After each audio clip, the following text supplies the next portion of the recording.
връщания на Едуард Раносен, ако изобщо са такива. Ще видим центриране на Марселиньо. Получи се нещо като директен удар.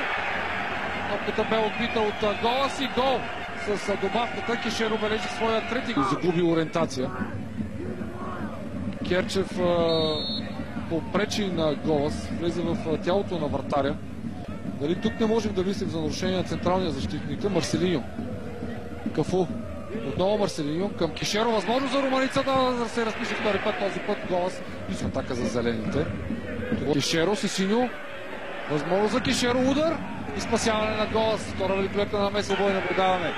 Чибамба няма засада. Чибамба влиза в наказателното поле. И Аргилашки спасява.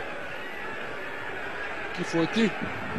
Другото ново попълнение подкрепи своя сънародник в тази атака.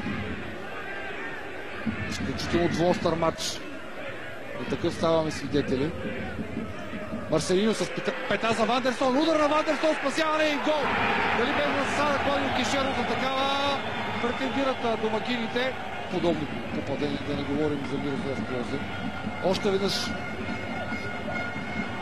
на Мусиджан с пета Марселиньо за Вандерсон. Изстрела на Вандерсон и според мен в редовна позиция бе Клодио Кешеро. Може би ще се нуждаем от още някое повторение.